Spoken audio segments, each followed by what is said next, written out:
Sejam todos bem-vindos ao CaféCast, o podcast do Café do Escritor, episódio 0, a jornada do escritor e a de desenvolvimento pessoal. Sobre isso que a gente vai falar hoje. Eu, Moser Sávio, escritor e biólogo, Sandro Bier, que é o criador do Café do Escritor. Oi, gente. Fala um pouco da sua história, um pouco de você, os seus interesses, Sandro. É um prazer estar com vocês aqui. É um sonho ter uma galera que pensa junto em um podcast. O meu desenvolvimento pessoal, né, já que o assunto é esse, começou a partir do momento que eu decidi fazer um pouco mais do que eu fazia. As coisas não acontecem sozinhas e a gente precisa de amigos, a gente precisa de companheiros e pessoas nessa jornada. E a escrita realmente me fez modificar quem eu sou. Não somente na minha escrita, né? Estamos nos meus livrinhos aí atrás, do Mozart aí também. Mas com a criação do canal Café do Escritor em 2015 e depois o desenvolvimento disso, né? Muita coisa mudou. Então tem muita coisa para falar aí nesse podcast, né? Mas é muito bom estar aqui com vocês. É isso mesmo, Santos. É inspiração para todo mundo aqui, né? A gente está aqui também com Mauro Muniz, sempre presente na programação do Café do Escritor. Fala um pouco sobre você, Mauro. Bem, sou psicólogo, psicanalista como função primária, também sou professor, conheço o Sandro aí de longa data, e a escrita para mim sempre foi algo, assim, entre amor e ódio. Quando eu era pequeno, eu odiava escrever, porque infelizmente fui apresentado a escrita da pior maneira possível, você simplesmente tem que ficar escrevendo e tendo que passar por uma análise sintática, gramatical, não uma transmissão de ideias, de uma conexão com pessoas. Mas eu lembro que quando eu estava com 9 anos, eu estava passando por uma fase muito difícil, por incrível que pareça, e eu lembro que eu escrevi um texto, e o título do texto era Alone in the Dark, Sozinho na Escuridão, que era o nome de um jogo que eu jogava na época, que a minha professora falou, nossa, ficou muito bom, ficou muito bonito, e você acertou o título. E isso me deu alguma conectividade com a escrita, e ali em diante eu fui entre trancos e barrancos até o ponto de me apaixonar pelo ato da criação. E a escrita, eu particularmente acredito que é um veículo mais intenso de criação. E, bem, minha escrita, por muito tempo, focou muito mais na academia, no caso da universidade, o mestrado, que eu, no caso, fiz 2 mestrados na Universidade de Paris, em psicanálise, para o sujeito do humor. E hoje, né, com as chicotadas do Sandro, estou me colocando para escrever, né, meu primeiro romance, e estamos seguindo firme e forte. Me falaram por aqui, Mauro, que o seu problema de escrita é que você é muito profundo. Será que isso é um problema mesmo? E a coisa já se espalhou aí. E nós estamos também com o Henrique Dias, que assim como eu está estreando hoje aqui no Café, mas você já estava por aí, por trás da coxia, né? Você sempre esteve por aí por perto, que eu sei. Pois é, eu trabalho já com o Sandro há um tempinho, mais na parte de análise e sistematização ali dos processos do café, uma coisa que a gente está trabalhando. De carreira, né? Além dessas consultorias, nessa parte de processo, eu também sou vendedor, já há muitos anos, e sou um curioso nessa parte das letras aí em geral, né? Então, enfoques de estudo, literatura grega, né? Vocês estão vendo aqui atrás, tem prateleira inteira aqui de teatro grego e poesia lírica, a parte de crítica literária, também um ponto de toque nesse tema que a gente está falando hoje, a interpretação de texto em geral, né? A minha relação com a escrita é uma relação de amor platônico, né? Tudo que eu escrevi até hoje, eu escrevo, acho bom, depois de um tempo você passa, olha e fala assim, tava mais ou menos. Aí você joga fora, né? Então, é mais de olhar e admirar quem escreve bem, né? Então, nesse sentido aí, não sou nenhum especialista, nenhuma autoridade, mas um curioso aí, né? De repente pode ter um ponto ou outro que dê para contribuir. O Henrique também está no radar aí da escrita, né? Pegar no cangote aí para continuar e finalizar alguma coisa. Mas ele vai, agora vai. Eu acho que o plano verdadeiro do Sandro é que nós três publiquemos os nossos livros, né? Não é um plano secreto, é um plano aberto, sabe? Mas quando a gente fala assim, ó, sobre o processo de jornada de escrita e o de autodesenvolvimento, né? Que a gente se torna pessoas melhores durante a escrita. Qual que é a primeira coisa que vem na cabeça de vocês? Olha, eu posso falar de dois ângulos, posso falar da ajuda com os escritores, então, assim, eu vejo pessoas realmente desabrochando, né? Eram pessoas que não se achavam capazes, que viviam uma ansiedade absurda, e a partir do momento que escreveram e publicaram, quer dizer, elas encontraram entraram em um novo patamar na vida delas e elas descobriram que elas podem. E essa é uma questão. Mauro falou um pouco da escrita que a gente tem em escola e tudo mais, e essa é uma questão assim que fica muito aparente. A nossa relação com a escrita é muito complicada, né? Principalmente, né, o nosso caminho aí escolar é muito complicado. Então, quando você descobre, e esse é o meu grande intuito, que a pessoa descubra a possibilidade da escrita, quando a pessoa finalmente descobre isso, nossa, que mundo novo de descobertas e possibilidades que se abre para essa pessoa, e isso muda muito, como ela se posiciona diferente na vida, ela se posiciona perante as outras pessoas também. Aquilo que eu sempre falo, né? Publicar é se tornar público, então você está nu em praça pública, basicamente, você mostra, né? Eu sou isso.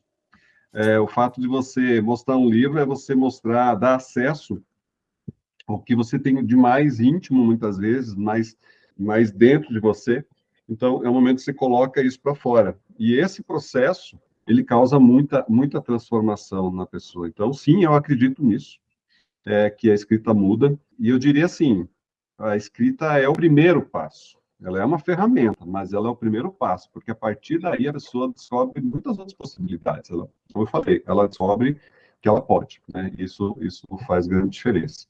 Não, é que eu particularmente acho muito interessante a parte da escrita, por exemplo, quando a gente for falar de escrita terapêutica. Uhum. A escrita, ela é terapêutica, ela tem a possibilidade de ser terapêutica, mas ela precisa de alguns guias, de algumas diretrizes. Tanto é que a gente fez, acho que 2 lives, não, Sandra? Sobre escrita terapêutica. Foram as mais assistidas e que o pessoal falou, olha, muito boas, né?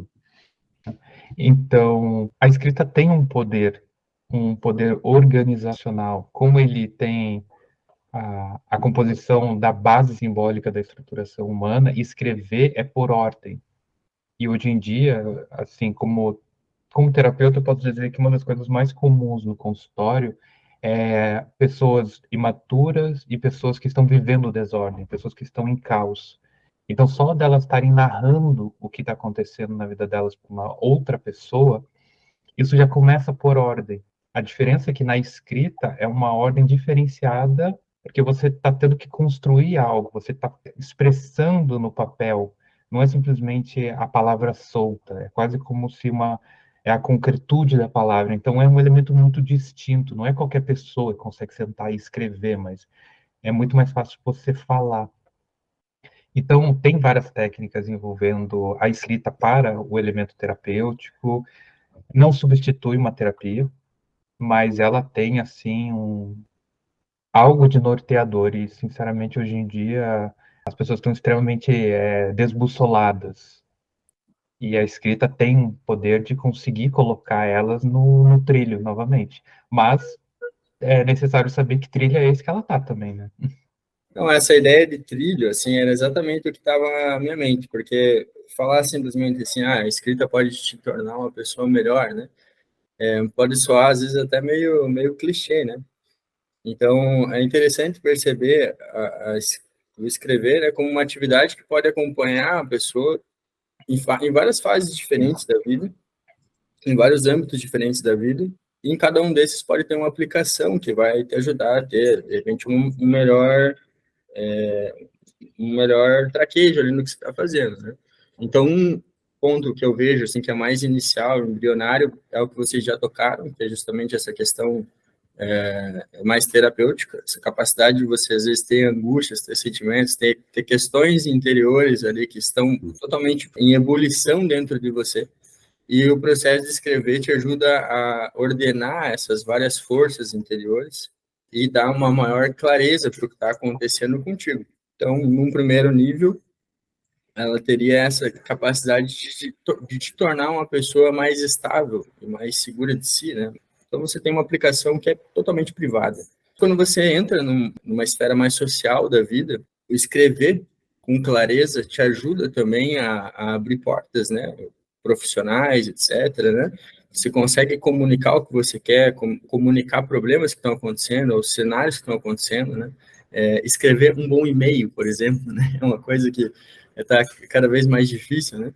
E então, assim, nesse cenário, você consegue também trazer uma maior objetividade para as relações sociais e também, por conta disso, ter mais assertividade na resolução de problemas, né, práticos, né? Você tem essa questão.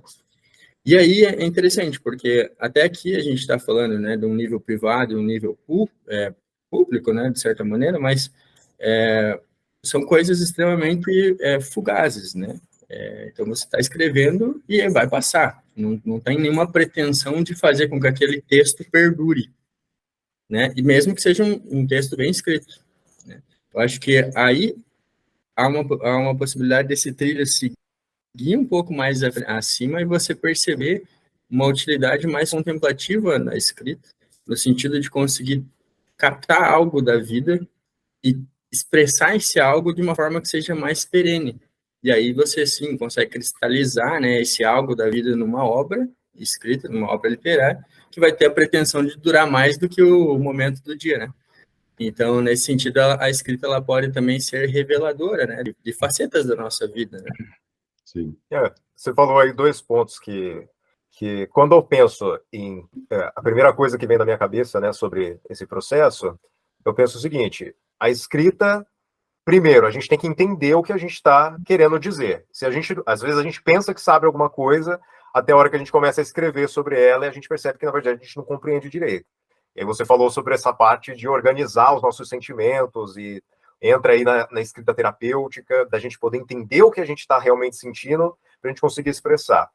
E outro ponto, às vezes a gente entende bem, mas não consegue expressar por falta de afinidade com o hábito de escrever, né? Tem todas essas questões de precisar se aproximar mais do hábito de escrever para conseguir expressar com clareza aquilo que a gente entendeu, né? Colocar para fora isso de forma efetiva. E aí eu penso, então, se eu consigo entender profundamente um assunto a ponto de escrever sobre ele e me expressar com clareza sobre ele, então eu posso me tornar uma autoridade nesse assunto por meio da escrita. Como que vocês enxergam esse ponto de virada onde o escritor ele se torna uma autoridade no assunto, né? É uma tecla que eu tenho batido bastante, justamente a questão da autoridade, porque, e aí a gente tem, por exemplo, a questão a gente pode separar isso em duas partes, 2 gêneros. Você tem a não ficção, que é muito mais direto, digamos assim, o caminho é mais direto de você criar uma autoridade, porque você vai passar algum conhecimento, você vai resolver alguma questão que a pessoa tem necessidade, né? E aí, por exemplo, pegar o exemplo da escrita que o Mauro citou, né? Da terapêutica, então você vai resolver alguma coisa, nem que seja para você mesmo. Mas quando se escreve para publicar, você escreve, na verdade, para o outro. Você não escreve para você. Aí a coisa muda um pouquinho de figuras. Então, na não ficção, esse caminho é mais direto, digamos assim. Na ficção, você, claro, também pode criar autoridade, mas não é tão automático, porque vai depender muito de você criar público, por exemplo, né? Isso eu estou falando já lá na frente, na questão do leitor, de como o leitor pode receber isso. Então, assim, a autoridade, ela tem a ver com a recepção desse material. Você pode se sentir autoridade, mas só vai ser autoridade se o teu leitor efetivamente ler e entender você como autoridade. Essa palavra autoridade, eu acho engraçado, porque assim, hoje ela está muito em voga, né? O pessoal fala muito dessa questão, principalmente por causa das dinâmicas de marketing digital, né? Então, tá uma bateção nessa tecla de, pô, preciso ter autoridade para eu poder ter mais engajamento, consistência de vendas, etc. Então, em um certo sentido, você ter algo publicado parece indicar que essa pessoa sabe daquilo que ela está falando, né? Mas em outro sentido, eu até questiono se o fato da escrita, de escrever alguma coisa, é o que dá autoridade daquilo que está sendo dito, sabe? Eu acho que o que dá autoridade não é o texto em si, mas é a capacidade que o texto tem de apontar para uma realidade que está fora dele. É na medida em que aquela realidade que você está falando, ela consegue ser expressada da maneira mais clara possível e que a pessoa que está olhando, né, para os signos que você está colocando ali na forma de palavras ou, enfim, né, de qualquer outra coisa, na medida em que ela percebe a tua obra e por meio da tua obra ela consegue acessar essa mesma realidade e verificar que na existência dela realmente é daquele jeito também, é aí que a coisa se confirma. E aí que, ao meu ver, né, a força, né, de uma boa obra. Né? A autoridade de um bom escritor não está nele mesmo e nem na capacidade dele escrever. Mas está simplesmente nele ser esse canal, né, por onde passa ali alguma realidade que ele quer expressar. Eu também queria acrescentar que hoje em dia a gente está vendo muita problemática no sentido de uma distinção entre autoridade e influência. A maioria das pessoas está mais interessado na influência do que numa autoridade. Eles querem influir, eles querem colocar coisas para dentro das pessoas, eles querem mexer com emoções, sentimentos, afetos, eles usam do marketing e de tantas outras maneiras de você conduzir um discurso com uma retórica, assim, existem mil mecanismos. E você toca as pessoas, só que no fundo você não está levando elas para lugar nenhum, você está levando elas para dentro delas mesmas, ao ponto delas se perderem. Então, assim, por exemplo, hoje em dia, a gente está vendo muito Instagram. Instagram, as pessoas estão coletando informações no Instagram. E eu costumo dizer que para você conseguir resumir um assunto com extrema complexidade num vídeo de 1 minuto, ou você é um gênio ou você é um idiota. Não tem como você fazer um resumo tão complexo de algo. Só que 90%, 95% das coisas que eu vejo no Instagram são os 95% dos idiotas. Sabe, um colega me mandou para mim falando assim, porque os 3 medos do homem é broxar, ser traído e tédio. E eu falei, cara, mas isso não faz sentido. Do que você está falando? Isso é medo do quê? E aí eu comecei a questionar todo o vídeo que ele me mandou. E o que que é? É uma pessoa que acha que tem autoridade, ela fala com o quê? Com voz impostada, ela fala com certeza, ela fala com um discurso eloquente, e de repente está fluindo emoções e sentimentos, e as pessoas estão dizendo, nossa, esse cara sabe do que está falando, então ele tem autoridade. Não, ele só está tentando influenciar, ele é um influenciador. Como o Henrique muito bem pontuou, a autoridade, quando a pessoa te conduz a um ambiente, você chega a uma verdade, não a um sentimento. A autoridade, quando a pessoa consegue te conduzir a algo que vai muito além de você mesmo. E esse é um ponto extremamente fundamental. A escrita, ela é um veículo para fazer isso. Quer dizer, você pega Agostinho, quando ele escreveu as Confissões, ele escreveu para ele. Ele escreveu para organizar a cabeça dele. Marco Aurélio, mesma coisa, ele escreveu para ele. E esses homens conseguiram desenvolver a autoridade porque estavam buscando uma verdade e não influenciar outras pessoas. Assim, tem um outro ponto também que eu acho interessante, né? Fazendo esses contrapontos, assim, né? Aí a gente pode cair para um tom, assim, meio penteadeira de velha, né? Tipo, não, temos que falar sobre assuntos super altos e etc, né? E sublimes, né? E a escrita, né, só vai ter validade se falar... Não necessariamente, né? Eu acho que é interessante regular essa questão da autoridade, da pretensão que o escritor tem, de acordo também com o tema que ele está falando, com a realidade que ele está trazendo, e com a maestria que ele tem no uso das palavras, né? Então, por exemplo, né, eu acho interessante, por coincidência, né, eu estava lendo o Bocage, né? E você vê que ele é um cara, assim, que não se levava muito a sério, sabe? Escrevia até com um tom meio bobo, assim, falando de coisas bobinhas, assim, sabe? mas escrevia bem. Então, assim, e beleza. Você lê aquilo ali e o ponto de validade é, pô, ele está sendo leve com ele mesmo, está falando de um jeito bobo sobre uma coisa mais boba, e é engraçado, e é realmente engraçado. E aí você fala, pô, esse cara é bom. Eu tenho visto, por exemplo, autores que me mandam textos, e tem autores que são extremamente... estão à mercê de uma opinião. Mas outros mandam o texto com total... está hermeticamente... Ele manda para você avaliar, mas você não pode avaliar. Você tem que só confirmar o que ele quer.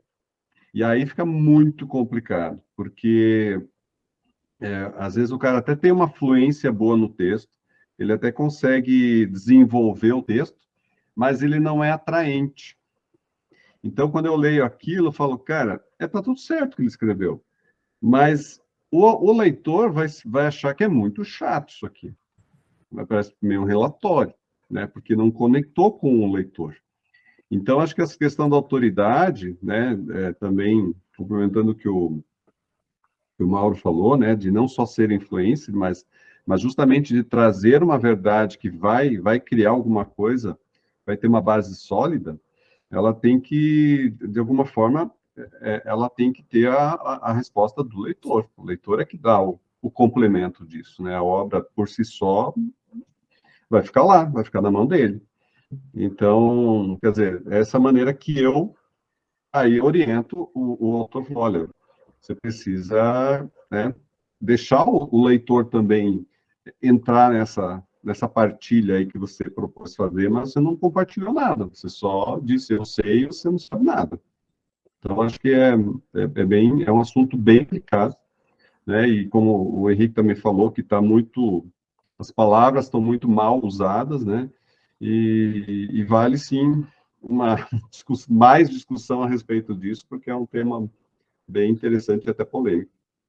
Assim, o que desgasta hoje em dia é essa lógica de mercado, né? A pessoa faz porque ela quer ser autoridade, mas na verdade o que ela quer é vender alguma coisa para ter uma escala de giro, né? De negócio. Para ficar visível. E é nessa hora que ele vira um influencer, né? Porque daí ele está focando em atingir a pessoa, mas ele não está necessariamente preocupado em usar a humanidade dele para atingir a humanidade da outra pessoa, né? É aí que a gente se conecta, né?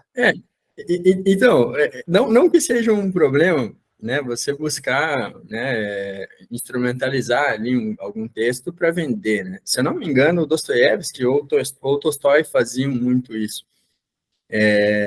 Assim, não é um problema você considerar esse elemento, né, econômico, mas o problema é colocar tudo em função disso, né? Aí você desvirtua. Então, assim, é preciso haver, né, também um bom senso do escritor para ele perceber, cara, eu estou escrevendo sobre isso. Será que eu realmente tenho condições de escrever sobre isso? Esse assunto, eu estou à altura desse assunto, né? Então, por exemplo, lá, às vezes o Sandro pode receber, sei lá, um cara que quer falar sobre teologia, algum tema, né, complicado. Porra, é um cara que, pô, nitidamente não tem bagagem para sustentar um tema desse. Que, às vezes é um tema que exige uma vida inteira de dedicação. Uhum, sim. Então, assim, também é preciso ter esse bom senso para perceber, putz, encarar esse pepino eu não consigo, mas eu gosto de escrever, então eu vou encarar um tema mais leve. A gente pode começar sempre, por exemplo, escrevendo para a gente, né, para ver o que realmente a gente quer trazer para o mundo dentro do que a gente escreveu para a gente, né? Porque eu, por exemplo, tenho milhares de coisas escritas que eu não tenho coragem de mostrar para ninguém, porque eu acho que não vai trazer nenhuma boa contribuição ainda para o mundo, entende? E aí, perfeito. E aí chega a hora onde a gente vira a chave e fala, pô, agora eu escrevi uma coisa que eu acho que é útil, que é relevante, que vai fazer alguma coisa, né? Exato. Mas, Moder, eu acho que tem um ponto aí que eu acho muito, muito importante, é que hoje as pessoas elas estão muito superficiais. Elas estão muito superficiais. E aí, quando você vai escrever um assunto, uma das coisas que para mim é mais mágico na escrita é que ele vai requerer que você adentre cada vez mais fundo. eu estou construindo toda uma história num período bem específico, e de repente você show a história dele. começa a criar um personagem. De repente você para criar esse personagem, você tem que criar um background. Para criar um background, você tem que saber de onde que ele veio, quem que é o pai dele, né? E de repente você começa a adentrar com tanto detalhe, mas tanto detalhe para a história, que a coisa vai muito profundo. Mas eu sinto tanto como terapeuta e como escritor, que eu já tive né, a oportunidade de acompanhar escritos de colegas, as pessoas não vão mais profundo, as pessoas elas ficam ali porque o foco delas está no outro, não está nelas mesmas. Quer dizer, se você quer escrever sobre futebol, eu lembro que um dia eu estava conversando com ele falando sobre táticas que estavam ocorrendo no Campeonato Brasileiro. Ele gosta de futebol. Eu acho bobo, mas ele gosta de futebol. Ele é coxa branca, sofredor. Pelo menos a coxa Cara branca. dele. Isso aí, dá de coxa, né? E aí ele estava me contando as estratégias. É fascinante esse universo, se você for escrever e você for se aprofundar sobre o que é o futebol, como são as estratégias, quais são os meios, quais são os jogadores, a história do clube. É fascinante de você adentro, mas a impressão que eu tenho é que as pessoas, elas estão tão hipnotizadas, sabe, nesse nível mais do fenômeno, a coisa mais da superfície, que se ele está parecendo autoridade, já está valendo. E aí você vai ouvir a maioria das pessoas, assim, quando você está num assunto que você domina, você passa raiva, porque as pessoas elas querem impressionar, elas querem tocar emocionalmente as outras pessoas, elas não querem realmente encontrar algo verdadeiro, independente de ser alta cultura ou baixa cultura, como o futebol, uma coisa simples, mas vai mais fundo, vai mais longe, permita-se, sabe, adentrar esse universo. Eu, quando estava lá fazendo a minha pesquisa para os elementos históricos, hoje eu não posso mais ver filme com a temática que eu estou estudando, porque eu começo a ver tudo errado nos filmes. E parece bobo, mas é porque eu realmente me aprofundei muito. Eu falo, não, peraí, o cara não tinha a bandeira disso, não, peraí, o cara... Pode parecer bom, mas eu sou um nerd, eu gosto de história, eu me aprofundo num nível mais... As pessoas querem estar interessadas em coisas que elas não se interessam. Por isso elas acabam indo mais superficial nas coisas. Olha, mano, tem um tipo de fetiche de pessoas que compram livros, mas não leem os livros. Elas compram Opa! os livros para deixar na estante. Eu não lembro o nome desse tipo de gente. É o cara, ele tem o livro, ele comprou o livro, ele gastou dinheiro pro livro, mas ele não lê o livro.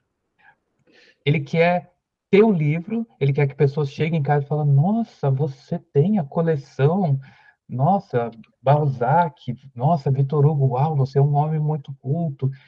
Mas a pessoa nunca leu. Você consegue olhar para o livro e falar assim: Meu, esse livro está muito. Ele não está gasto, esse livro parece que não foi tocado. E tem hoje muita gente que compra livro assim. A Aqui na pessoa quer fazer França, parte do grupo, né? isso, porque ela quer parecer.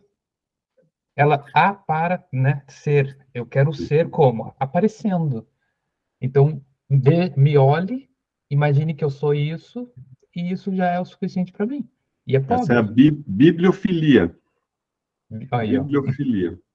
Você tem livros, você quer estar rodeado de livros, mas sem lê-los. Simplesmente você está rodeado. Eu só não diria que é uma coisa de hoje, né? Você pega, por exemplo, Machado de Assis, tem a teoria do medalhão, né? Ele já fala desse traço, vamos dizer assim, da sociedade brasileira, né? De aparecer, né? Mais do que ser realmente, né? Então, assim, esse prestígio social colocado acima de uma busca, né, genuína e existencial, assim, da verdade, né? Se a gente recuar mais para trás, a gente vê também que são traços da burguesia, né? Uma classe que surge e que quer só simular ali alguns traços de virtude da nobreza, né? Mas que, na verdade, valoriza, acima de tudo, a fama, né? Então, assim, eu acho que isso é uma coisa humana, né? Essa questão de você querer aparecer, assim, é uma futilidade humana, né? O Instagram, né, por ser um meio de comunicação de massa que está na mão de quase todo mundo, e o objetivo dele é justamente a imagem, acho que ele potencializa isso. E como ele é, querendo ou não, é bem democrático, qualquer pessoa pode estar aparecendo no Instagram, então acho que a gente só acaba vendo isso com mais frequência, né? Mas não que seja um problema novo. Tá muito risível tudo, você enxerga tudo, não tem nada escondido mais. Eu concordo, mas eu acho que as coisas estão um pouco piores. Eu acho que, eu digo pela realidade que eu vejo de 12 anos de consultório, as pessoas estão muito superficiais. E eu particularmente acredito que houveram tantas mudanças no contemporâneo, né, nessa pós-modernidade, que eu vejo que as pessoas não têm muito onde se agarrar. Assim, quando eu falo por exemplo, se vai discutir política, a maioria das pessoas que eu conheço que dizem que são estudiosos de política não sabem o que estão falando. Então, não sei, a minha impressão é que está ficando pior. O elemento novo que a gente vai ter no nosso tempo, né, é o que o Ortega C ele coloca, né, na Rebelião das Massas, que a gente tem um boom populacional e a gente tem esse elemento que são as comunicações de massa, né? Então, com isso, você tem uma espécie não, você tem uma massificação da personalidade. Então, você tem pessoas que acabam diluindo a sua própria personalidade numa imagem, assim, que é mais geral e que é meio que a imagem do grupo, né? E é justamente isso ali que o Ortega C contrapõe a questão da nobreza, né? Que é você querer buscar ter um princípio de identificação que parta mais de você mesmo, que se baseie mais em alguns valores, etc. Então, a imagem que ele usa, né, é a de uma maré. É como se a maré, vamos dizer assim, do espírito humano baixasse, né, quando a gente tem uma cultura de massas, assim, vigente. Se você abre, né, qualquer tipo de meio de comunicação, você tem esse tipo de trato. Mas, assim, da mesma forma como isso fica muito exposto, né, e esse aumento populacional, assim, ele potencializa isso. Eu também acredito que você potencializa, porque assim, cresce a quantidade de gente massificada, mas também cresce a quantidade de gente que busca por uma vida mais autêntica, né? E eu acho que até a pergunta do Moser, né? É a pergunta dele, né? Você acha que as pessoas estão se forçando a se interessar por coisas que elas não se interessam? E aí querem parecer intelectual? Eu acho que às vezes é um estágio de um amadurecimento, porque há um momento onde você olha para lá e fala, putz, eu me sinto uma pessoa de mentira, né? E aí você quer ter um maior refinamento do que você está falando, você quer ter uma maior autenticidade.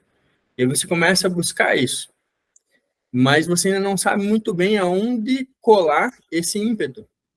Então, eu acho que é natural que, num primeiro momento, você colhe isso, às vezes, numa imagem do intelectual, numa imagem, né, do cara que toma um bom vinho, entendeu? É uma imagem que é meio clichê. Mas isso é um passo necessário que também vai ter que ser rompido para você depois encontrar alguma coisa que seja mais autenticamente tua, né? Mas é uma etapa nessa trajetória. Nisso a escrita ajuda, né? Porque se a gente for pensar, eu estou escrevendo sobre isso por quê? Dificilmente a gente vai se propor a escrever alguma coisa só para fazer parte de algo. Mais fácil a gente querer ler sobre algum assunto, fazer parte de grupos de pessoas que falam e leem sobre esse assunto, mas a gente se propor a escrever sobre um assunto que não nos interessa, a gente começar a fazer isso e já perceber, não me interessa, porque a pessoa não vai conseguir avançar em nada. Ela vai colocar ali o que ela sabe por cima. Não fez a universidade, não, rapaz? Cara, isso que eu tava pensando aqui. Tem que escrever uma coisa tudo. Da universidade é isso, meu amigo. Escrever eu tô pensando no sentido assim, por que eu quero, o que eu quero fazer com o que eu estou escrevendo, sabe? Para que eu estou escrevendo isso?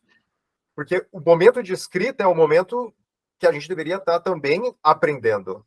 Que a gente, eu sei tudo sobre isso, agora eu vou escrever sobre isso. Não é assim que funciona exatamente. É o momento, eu tenho essa ideia aqui, e dentro disso eu vou conduzir os meus interesses de estudo a partir daqui. Então, quando a gente se propõe a escrever, a gente acaba afunilando melhor nossos interesses, né? A gente acaba descobrindo melhor o que nós realmente queremos fazer, o que realmente a gente gosta. Quando a gente tem o hábito de identificar assuntos que a gente quer escrever. Por exemplo, o meu modo de escrita, quando eu estou escrevendo, é completamente um modo de estudo mesmo. quando eu estou escrevendo uma coisa, eu não estou escrevendo pensando num livro. Eu estou escrevendo pensando em como eu vou me lembrar daquilo depois. Então, você pega meus cadernos, tá tudo escrito do mesmo jeito que eu estudei na faculdade, coisa assim. Não tem nada escrito, o livro do Mozart, quando eu era criança, não está nada escrito desse jeito. Mas por quê? O que eu escrevo é um material de estudo para eu poder me lembrar depois. Então, uma forma que a escrita contribui para a gente melhorar, se tornar melhor, é que ela acaba sendo um bom norteador do que a gente está fazendo do nosso tempo de estudo, né? Eu gasto muito mais tempo estudando sobre coisas que eu não deveria estar estudando agora do que sobre o que eu realmente deveria dentro da minha carreira. Isso é real, né? E aí eu fico pensando, será que eu estou na carreira que eu deveria estar mesmo? Já que eu fico contando as horas para acabar a hora do trabalho, para eu começar a fazer as outras coisas que me despertam mais interesse, né? E, Mother, tem um detalhe que eu acho bem interessante, que o medo da escrita é uma coisa muito comum. As pessoas têm muito medo de escrever. E as pessoas não sabem dizer por que elas têm medo de escrever. Quando você escreve, o primeiro problema da escrita é que você vai encontrar você mesmo quando você escreve. Você está diante de um espelho. Você tem um confrontamento com você e com o que você não sabe. Se tem uma coisa que assusta o escritor, é a primeira página, é o primeiro parágrafo, é a primeira frase. Como é que você começa?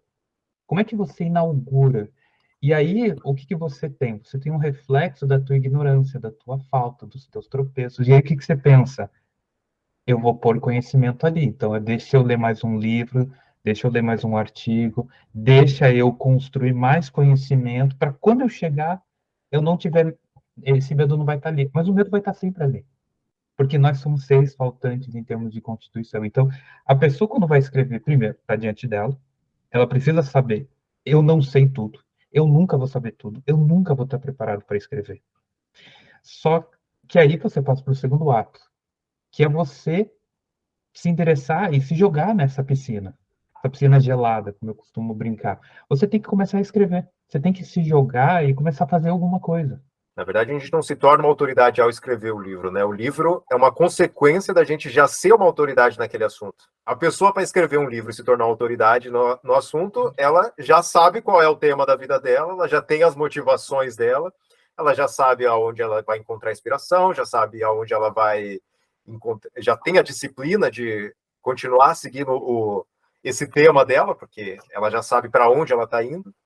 E é nesse processo que o autor se torna uma autoridade, né? Quando ele tem uma clareza ali do tema da vida deles. A gente acaba se deparando com uma jornada de evolução do momento que a gente decide, né, começar a escrever até o momento que terminou o livro e ele está publicado. Mas aí cabe a gente perguntar qual que é o foco e qual é o objetivo da escrita. Porque como você comentou sobre a autoridade, as pessoas que eu conheço que têm autoridade não procuraram ter autoridade. Elas desenvolveram autoridade por elas terem uma compreensão muito complexa do assunto. Se você for por exemplo, o Código de Ética Romano, o Mos Maiorum, ele vai dizer que a autoridade ela é um fruto de toda uma vida ética, toda uma composição de vida. Você não pode desenvolver a autoridade. A autoridade ela aparece numa pessoa que, como o Henrique fala, que eu particularmente acho um termo lindo, pessoas mais autênticas, pessoas mais verdadeiras naquilo.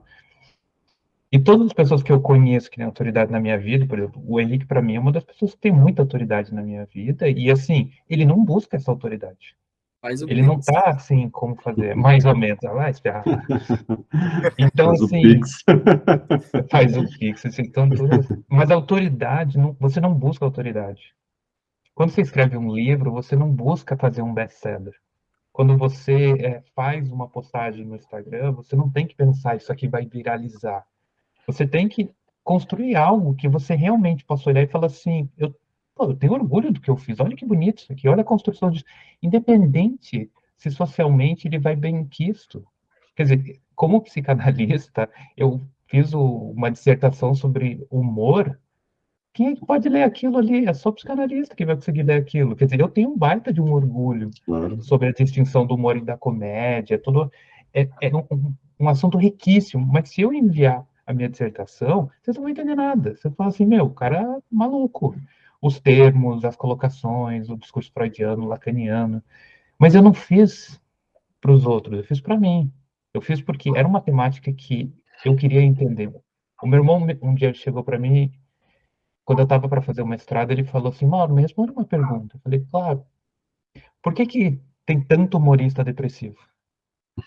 Por que tanto humorista ou o cara é depressivo, ou ele é bipolar, ou ele teve, por exemplo, Robin Williams que se suicidou? Quer dizer, o que que acontece nesse ambiente do riso e do humor que faz tanta gente ir para o campo de uma tristeza profunda? Eu fiquei com essa pergunta. E aí, quando eu cheguei para falar com a minha diretora de pesquisa, eu coloquei para lá, eu estou estudando humor. E foi muito engraçado, porque ela falou, ah, você está estudando amor? Eu falei, não, humor. E ela, humor? Quem que estuda humor? E aí eu fui colocar a questão para ela e ela ficou, cara, é uma questão muito rica. Só que eu queria a resposta dessa pergunta. Eu não estava pensando, eu vou publicar isso aqui vai virar um best-seller, eu vou me tornar uma grande autoridade no desenvolvimento da psique relacionada ao mecanismo de defesa do humor, eu vou fazer uma releitura freudiana. Não, eu queria chegar a essa resposta, e eu cheguei a essa resposta. Eu tenho a resposta para mim, nunca publiquei. A minha banca estava formada de pessoas que, assim, são fantásticas no meio da psicanálise. Então, elas validarem a resposta que eu dei, para mim, era muito positiva. Mas em nenhum momento pensei, vou me tornar uma autoridade, vou influenciar pessoas, vou transformar a vida de pessoas. Eu acho que isso é algo que tem que estar muito no coração das pessoas. Não mira muito alto quando você entra no assunto de escrita. Vai e escreve para você, responda perguntas para você. Isso tem sido um segredo para me lançar na escrita e não vir com todo esse ideal do escritor. Sim. Isso é importante, porque eu sempre falo muito do o que é sucesso para você na escrita. O pessoal chega assim, mas eu quero vender livro para todo mundo. Eu falei, olha, já começou errado, porque você não vai vender para todo mundo. A quantidade de livro que chega no mercado, você tem que nichar muito, tem que escolher um nicho muito delimitado e trabalhar esse nicho e tudo mais para conquistar aquele público. Agora, a partir desse você vai conquistar outro público, excelente. Mas, então, assim, para muita gente, o sucesso de uma publicação, de uma escrita e publicação, é ver o seu trabalho finalizado, às vezes publicado, às vezes não. Para outros, então, é publicado e ter pelo menos um grupo de leitores, e para outros, então, é ter um grupo enorme de leitores, né? Mas é muito relativo tudo isso, vai depender de muitas coisas, muitas variáveis nesse caminho. Como que vocês acham que adquirir o hábito de escrever pode nos trazer mais perto dessa autenticidade para que a nossa escrita realmente tenha mais sentido para a gente mesmo?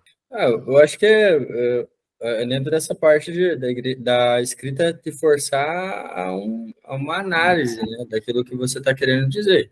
No momento que você escreve, você está vendo, né, o teu texto ele se torna uma obra, né, fora de você, ele ganha uma autonomia, né, e por conta disso, alguns sentimentos, algumas coisas que estavam ali envolvidas com aquelas palavras, num dia que você pensou aquilo lá, no outro dia isso passa, e aquela obra que está fora de você, ela permanece, e aí você olha para aquilo e fala, cara, não tem mais aquela aura que estava imbuída daquele sentimento, e agora eu estou vendo que aquilo que me parecia genial é tosco, né? Então, você começa a perceber que, às vezes, o jeito que você está tentando falar, no momento que você escreve, é um jeito que você está tentando copiar o tom de uma outra pessoa, copiar um trejeito de alguém que você ouviu falar, ou que você deu um texto, etc. Então, acho que você começa a se ver de fora, né? E aí isso te possibilita perceber os elementos que são falsos na tua expressão. E aí, acho que por conta disso, você consegue ir depurando, né? E aí tem uma voz mais própria. Quando é um escritor puramente técnico, e aí eu entro no segundo ponto que eu queria falar, que uma hora quase foi para ele, mas não foi, que é essa questão do objetivo e o gênero em que eu estou escrevendo, né? Então, dependendo daquilo que eu vou escrever e do porquê eu vou escrever, essa preocupação não existe. Então, se eu, por exemplo, estou escrevendo um manual de uso de alguma coisa, vou ser puramente descritivo, dar comandos e ponto. Não preciso me preocupar com estilo, nada disso, né? E aí a autoridade vem do quê? De eu dar as ordens corretas, né? E aí, veja, nem precisa ser algo que tenha a ver com o tema da minha vida de uma forma mais ampla. Não, só tem a ver com eu peguei e fiz uma tarefa que eu tinha que fazer, entendeu? Num momento, terminei, concluí, pau na máquina, vou para outra coisa. Então, por quê? Porque é um texto que tem esse objetivo, né? Agora, se eu for para um outro gênero, algum outro objetivo de escrita, né, para tratar de um outro tema, então ele vai demandando um maior envolvimento biográfico ou menor envolvimento biográfico. Então, existem essas questões dos objetivos ali também que a gente precisa considerar quando eu falo do tema, né, que foi o ponto anterior. Então, assim, é preciso somar tudo isso, né? Então, a obra tem o seu tempo de gestação, né? A gente tem que respeitar. A escrita, ela é um desafio, como o Henrique colocou, né, a questão do que você vai escrever. Você vai escrever um manual, né? Eu estava lendo um manual que estava fazendo aqui hoje, e um manual muito mal escrito. Quer dizer, a pessoa não explicava o que era, né? Estava montando um ventilador que eu comprei, né? Porque aqui é verão, e simplesmente tinha uma parte que ele não falou, e as outras partes ele falou muito mal feito. Quer dizer, a pessoa escreveu mal o manual. Só que aí, né, eu lembrando, quando eu fui fazer a minha dissertação, você não pode estar na tua dissertação. Você está como um acadêmico, você é um universitário, quer dizer, você não pode ter nada de autobiográfico na tua escrita. Agora, quando meu pai faleceu e eu escrevi um texto narrando como foi o falecimento dele, não tinha nada de técnico. Então, tudo isso também precisa ser levado em consideração no ato de escrever. A verdade é que a escrita ela é uma ferramenta que pode ser abranger a tudo, tanto para coisas mais bobas quanto para coisas de extrema excelência. E para mim o hábito da escrita, ela, eu não gosto muito da palavra hábito, porque a ideia que vem parece assim, tem que escrever todo dia, tem que escrever toda hora, tem que fazer com uma certa recorrência. Não, eu acho que a escrita para mim, ela faz parte do meu dia a dia, mas eu trato com um carinho muito grande esse momento, sabe? De poder me posicionar, poder escrever, poder colocar algo para mim e saber que algo daquele dia vai ser eternizado. Algo daquele momento, tanto do bem quanto do mal, vai estar ali. E que tem um momento para tudo na vida. A gente tem que escrever bem, mas a gente também tem que escrever mal, porque no momento que a gente escreve mal e a gente se reconhece escrevendo mal, é o que possibilita a gente avançar para uma escrita melhor. Então, eu digo que, para mim, a escrita me ajuda muito em domar os meus ideais. A escrita, ela me ajuda a olhar para mim e falar, cara, tá tudo certo, tá tudo bem, é assim mesmo, você escreve, depois você volta, escreve mais um pouco, e aí você arruma. Ah, vou jogar as minhas 6 primeiras páginas fora. Não tem problema. Aquele conhecimento, aquela experiência te deixou melhor. Certeza. Aquilo ali fez algo transformador. Pelo menos eu carrego isso. Então, para mim, o hábito está mais no sentido de um desejo que eu reconheço na letra. E uma das coisas que mais me inspirou na escrita, eu não sei se eu já contei a história para o Sandro. Eu escrevi na nota de um falecimento, que é o texto da morte do meu pai. E acho que deve dar umas 3 páginas, é nada muito grandioso. E eu falo sobre a experiência de estar ali e a reflexão que eu faço no final, que eu estou numa cafeteria e tudo mais. Tal. E eu escrevi, e eu lembro que quando eu olhei para o texto, eu falei assim, tá ruim, não tá bom, esse texto tá uma porcaria.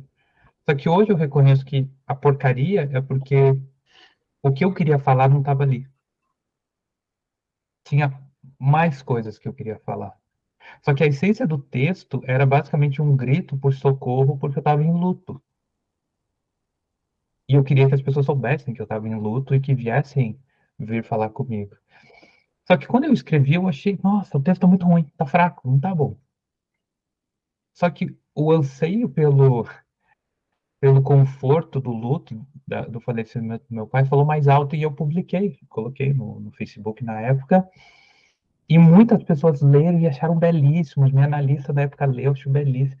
Muita gente veio falar desse texto.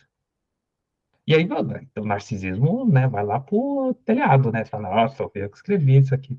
Só que aí, um grande amigo meu, o Otávio, está morando em Amsterdã, ele chegou para mim e falou assim, cara, eu imprimi o teu texto. E eu guardo ele na minha agenda. Porque ele foi tão impactante que muitas vezes o teu texto me norteia. A maneira como você lidou com a morte. E como que você responde à morte. E naquele momento eu olhei e falei assim, caramba, uma coisa que eu achava que era uma porcaria, uma coisa que eu achava que era um exercício, que não mereceria ver a luz do dia, foi um livro que transformou a vida de uma pessoa. Ao ponto dele imprimir e guardar na agenda e que está com ele até hoje, na agenda dele. Então, assim, para mim, é um privilégio ter a possibilidade de tocar em algo verdadeiro, algo real. Independente se sabe, uma coisa sublime, uma coisa de garbo e elegância. Eu tô falando da morte do meu pai. Como que eu lidei com a morte? Para pegar aqui a nossa confraria, né? O Fry fala, né, dos textos que são tem uma força centrífuga e os textos que têm uma força centrípeta, né? Então, tem textos que eles apontam para fora deles, né? E aí o que importa? É justamente o que ele está falando. Não importa se está bem escrito ou mal escrito, mas o que importa é o que ele está querendo dizer. É o caso desse teu texto, né? Tá querendo passar a expressão de luto, etc.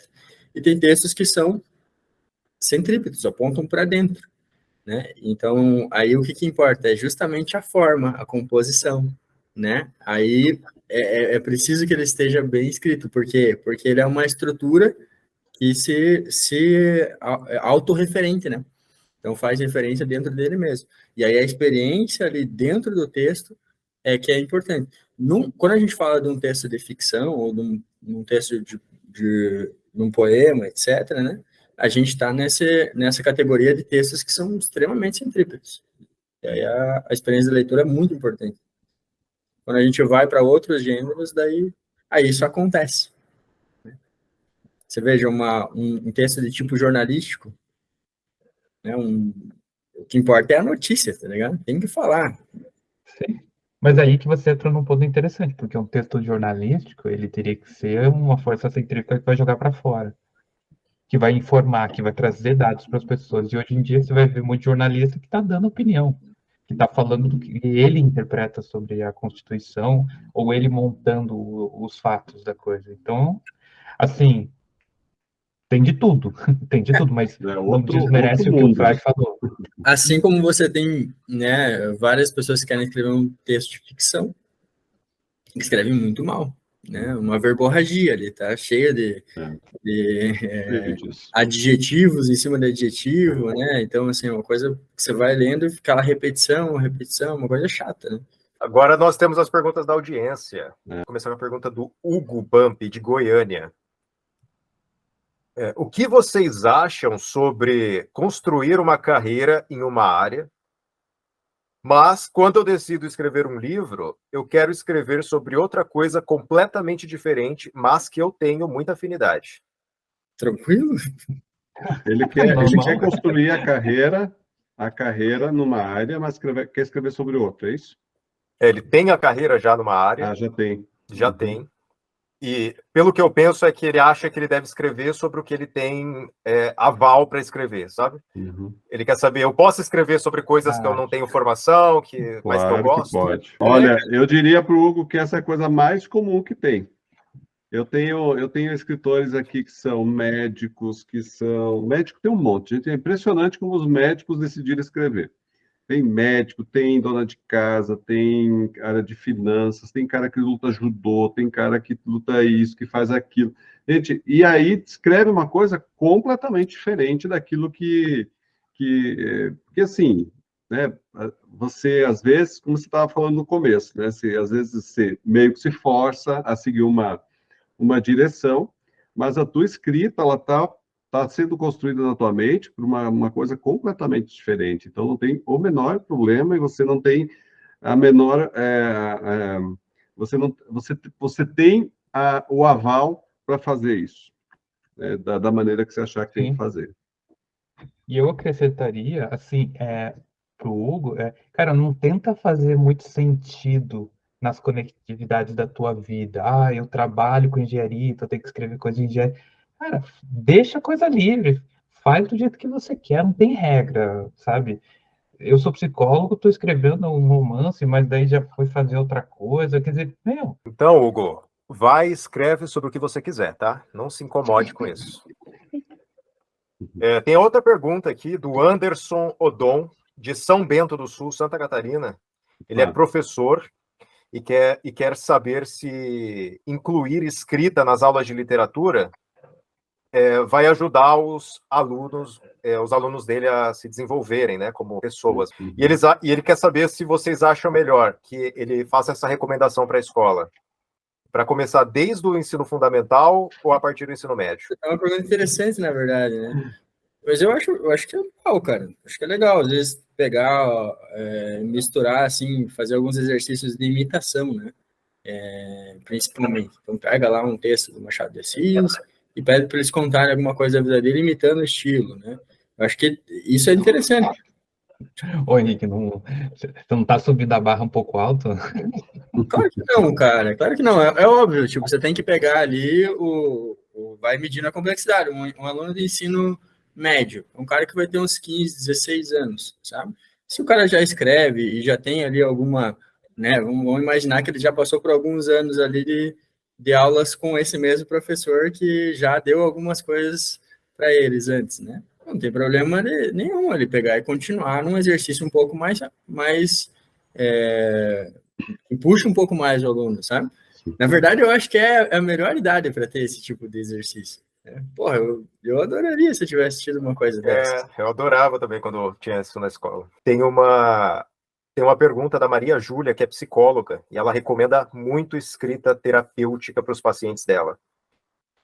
E ela quer saber se você tem algum processo, recomenda algum processo criativo para a escrita.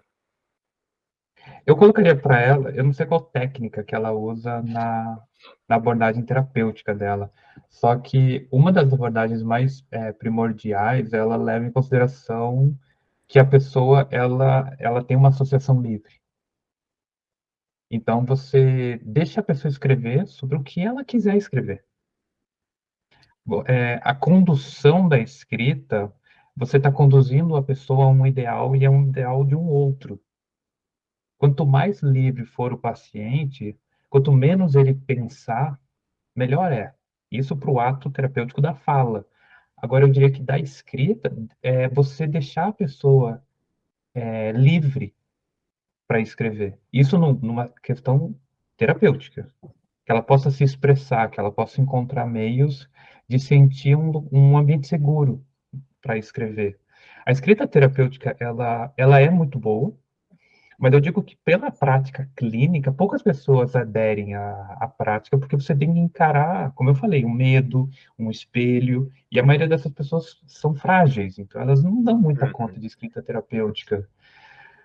Agora, dica que eu daria sobre escrita terapêutica, no sentido assim, fale sobre uma emoção, fale de um ponto, não tente ser complexo, tente ser verdadeiro. Não fale para o outro, fale para você. Como que você está se sentindo? Como é que está soando para você? Porque a escrita ela tem esse aspecto de organizador, no sentido terapêutico. Por exemplo, você pega um caso de uma pessoa em depressão. O aparelho simbólico está muito fragilizado. Ela não sabe discernir o que é real e o que é imaginário. Ela adentra nesse mundo fantástico e ela paralisa, ela tem embotamento afetivo, ela começa a desenvolver todo tipo de fantasia que vai levar ela cada vez mais fundo para a cabeça dela. E no sentido de uma pessoa em depressão, a escrita é boa porque ela leva você fundo, mas fundo para fora. Você está sendo profundo no papel. Então, isso começa por ordem. É por isso que numa pessoa depressiva, você faz o quê? Você escuta ela, você pede para que ela fale. Como é que é isso? Você mostra curiosidade. Então, depende muito da abordagem que ela está se aplicando. Se ela for mais junguiana, muda de um jeito. Se ela for comportamentalista, a TCC já vai para outra posição. Eu, como psicanalista, eu colocaria assim, é, menos forma, sabe? Menos estrutura, porque ali é para que a pessoa possa vomitar suas emoções. Uhum. Assuntos que mexem com a gente, né? Escrita terapêutica. E o Giovanni Villanueva, ele perguntou o seguinte, o que fazer antes de começar a escrever? Yoga, meditação, ou só sentar e escrever? Como que eu faço, o que eu preciso fazer antes?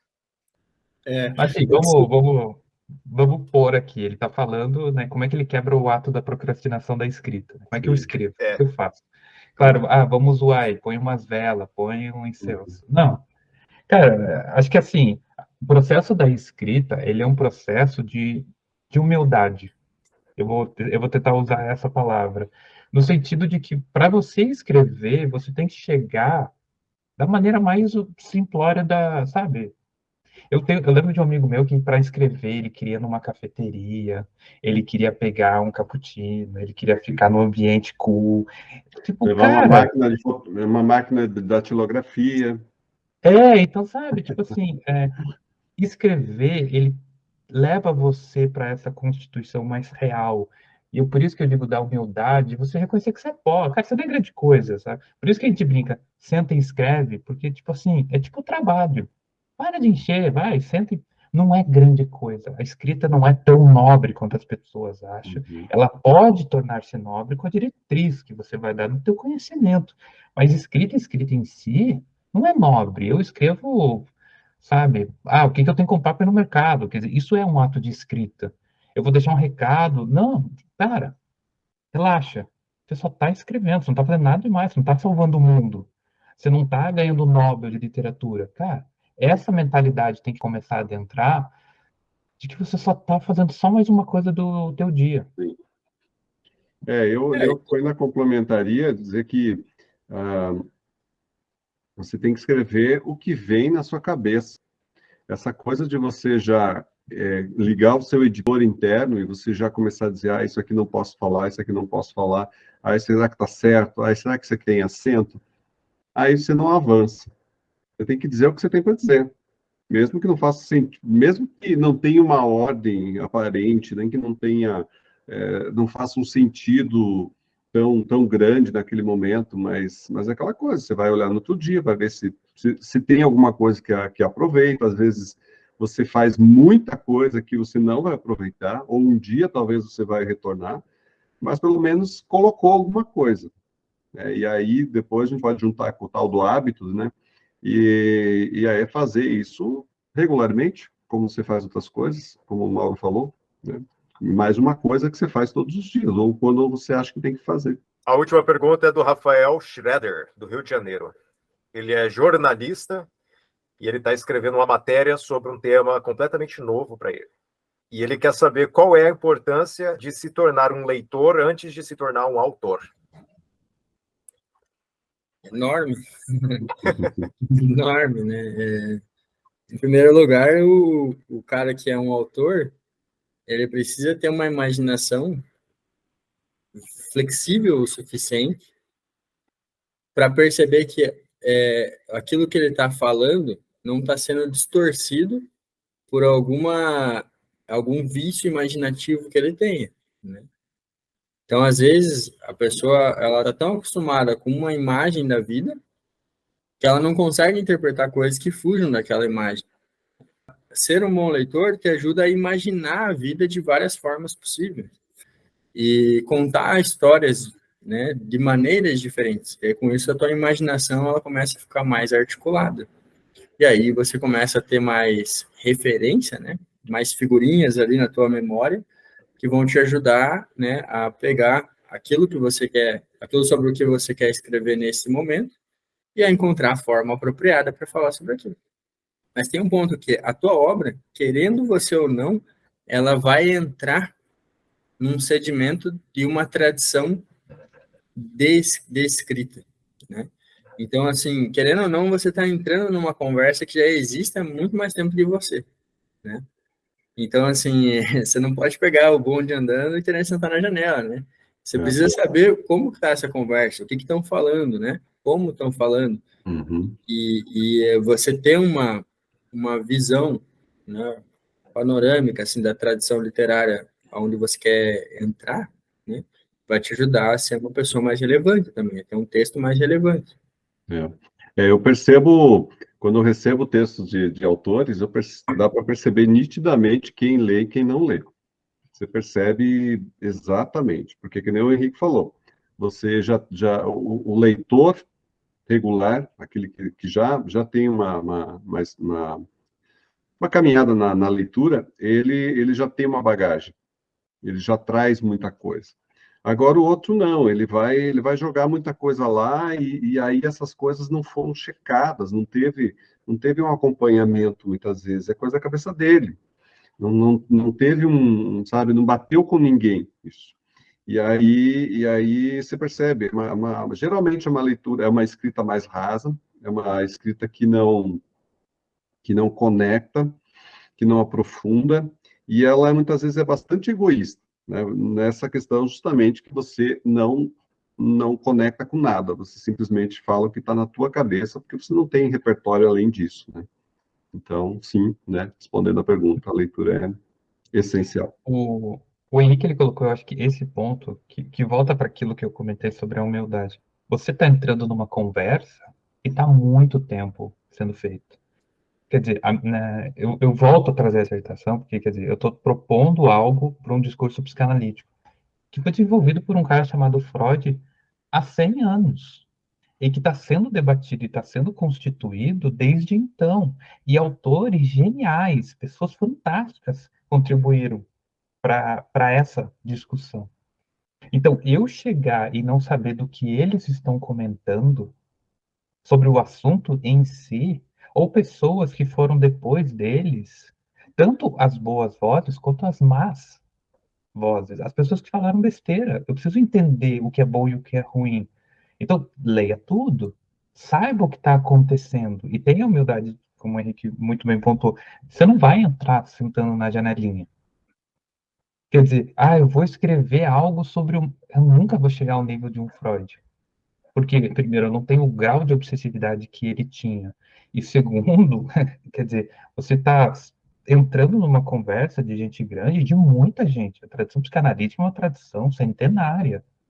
Então, essa humildade de você ter o background muito bem instituído é muito importante para você poder começar a escrever. Aí fica aquela. Agora todo mundo fica, né, na mão, né? Porque, tipo, putz, como é que eu vou escrever agora com essa resposta? Mas, Falaram assim, tanto para escrever, agora estão falando, calma aí. mas assim, veja, né? Quando a gente usa a palavra tradição, tradição subentende ao mesmo tempo sedimentação e inovação. A tradição, ela tem esse movimento, né? Uma tradição, justamente para ela ser tradição, ela precisa ter uma continuidade. E aí, por isso, ela vai crescendo em sedimentos, né? Então, veja, pô, eu não vou conseguir ter a genialidade de um Freud. Você pode, por exemplo, trazer o elemento do impacto do uso do Instagram na psique humana. E o Freud não tinha isso. É uma inovação, né? Então, assim, você pode trazer um assunto novo para você pegar e fazer um enxerto desse assunto numa tradição que já está acontecendo. Às vezes você não vai ser o cara que vai inventar uma tradição, mas você pode trazer a sua contribuição, né? Então, isso é interessante, porque sendo um bom leitor, você começa a ter essa visão, aonde você pode contribuir. E um outro detalhe, eu digo pela dissertação, mas também por todo tipo de trabalho. Não faça esse trabalho sozinho. Um dos meus erros da minha dissertação foi procurar pouco a minha diretora de pesquisa. Porque dentro eu tinha uma ideia de que eu tinha que aparecer de maneira muito, sabe, muito boa, muito inteligente. Eu tinha que ser uma pessoa sublime diante da minha diretora de pesquisa. Então, quando eu escrevi, eu não queria parecer um idiota para ela, sabe? Então, eu evitava falar com ela, evitava trazer questões e trabalhar. E eu percebo que se eu tivesse feito um acompanhamento com ela muito mais vezes, o trabalho teria sido muito mais positivo. Porque quando você entra na história, você tem um embrião de alguma coisa. Você tem uma coisinha ali que é um indicativo. E é isso que você começa a investigar, porque tem tantos pontos a serem investigados. Por exemplo, humor. O Freud escreveu 18 páginas sobre humor. O Lacan fez algumas citações e algumas pontuações sobre humor. Nenhum deles se endereçou só ao humor. Só que eu tenho um embrião de coisas aqui, coisas dali, humoristas, comediantes, quer dizer, você começa a montar esse quebra-cabeça, a coisa vai aparecendo. Mas a grande dica é, cara, não faça isso sozinho. Tenha um editor, tenha amigos de confiança, troca figurinha, e não tenha, sabe, essa coisa de querer ser perfeito, de chegar com uma leitura linda e maravilhosa. Usa o artifício que você tem.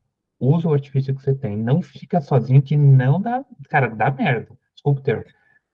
Então, pessoal, acho que a gente finalizou aqui o nosso episódio de hoje. Adorei ter passado essa tarde aqui com vocês. Pessoal que está ouvindo a gente, fica atento às nossas novidades. Nós vamos trazer mais convidados aqui uma vez por mês. Autores para falar sobre a experiência deles de escrita, os temas que eles têm trabalhado. E não esqueçam de nos fazer perguntas, de deixar suas sugestões. E obrigado por nos acompanhar. Até a próxima, no próximo Café Cast.